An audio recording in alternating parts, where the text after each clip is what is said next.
All right, you got your fuel tank right there. Fuel tank is properly mounted, secured. It's not cracked, bent, or broken.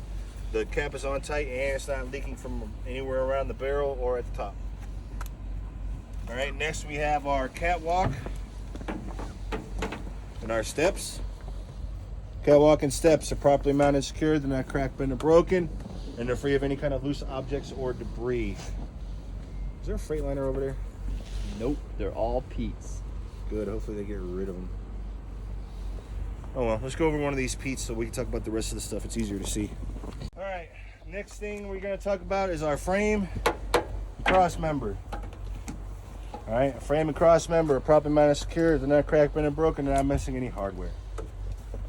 Next thing we're gonna talk about is underneath here. Now it's easier to see. You have your drive shaft.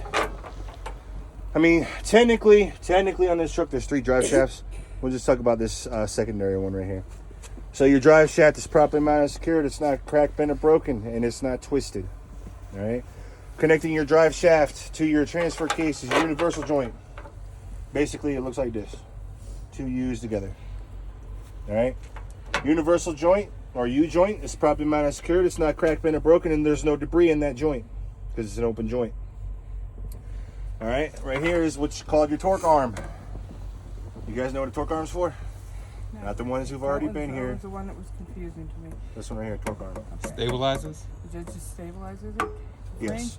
These engines generate an insane amount of torque. I think it's upwards of 1,600 foot-pounds of torque at the engine, not from the transfer case. All right? That's a lot of torque. That frame will twist. Right. It'll twist it up like a pretzel. These torque arms stiffen the frame. That's why they're connected to the transfer case, where the torque comes from. Stiffens the frame so it doesn't twist as much. It'll still twist, but definitely not as much. And if you look, we have 2 transfer cases on this truck. If you look back there, there's another torque arm connected to the frame on the transfer case back there. All right, so that's what they're there for. Counteract that torque, keep that frame from twisting.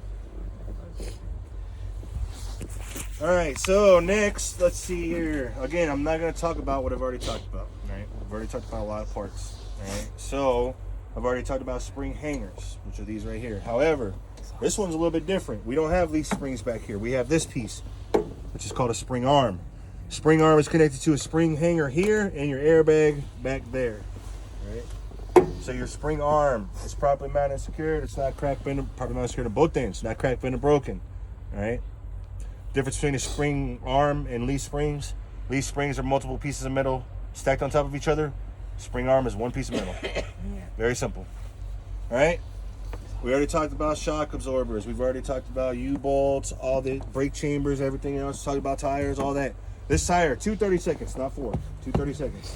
Everything else the same. 100, 110 PSI, even wear pattern on the tread, all that other good stuff. All right? I heard you're switching all over to duals. Yes. Yes, they are. Yeah, I always forget that part. I really do. Always. I get that one very, very last. Hi. I always forget it though. All right, so you got your airbag right here. Some people call this a pillow. You call this a pillow, I'm going to smother you with one. It's called an airbag. Pillow. All right. Airbag is probably mounted secured at both ends.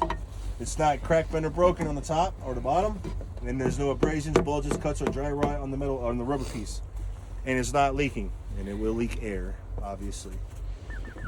Pew, pew, pew. All right, so you got your rims, lug nuts, axle / hub seal, whatever you want to call it. Yeah, it's all the same, all the same. All right, mud flap. Mud flap is properly mounted and secured. It's not cracked, bent, or broken. 100% coverage of the alternating red and white reflective DOT tape across the top. All right. Any commercial vehicle, whether it be a truck or a trailer, needs to have reflective tape in the back in somewhere. We put them on our mud flaps.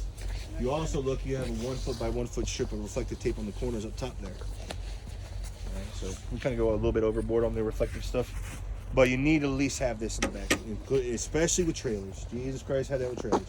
Whether it be on the back of your door or on the DOT bumper or both. Preferably both.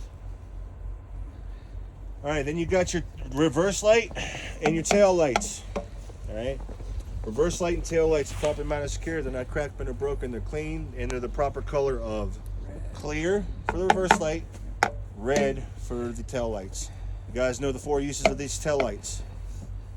Four ways, blinkers, backup.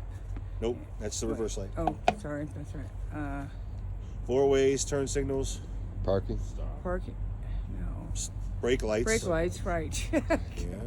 And it should just be on when they're running down the road. So Running lights. that's called the They're also Running running lights, lights when your headlights are on. right. Yeah. All right. When your headlights are off, they're off. Right. Yeah. So yeah, those are the 4 uses. Make sure you know that for your test. All right. Oh yeah. Before I forget, I always forget this part every fucking time. But it's easier to see over here anyway. You got your exhaust.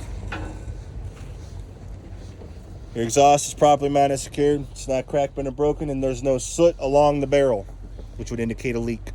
Obviously, you're gonna have soot here because it's leaking in the back where it's supposed to. But along the barrel, you can't have none. All right, that's all of it. You got any questions? Yes, no, maybe.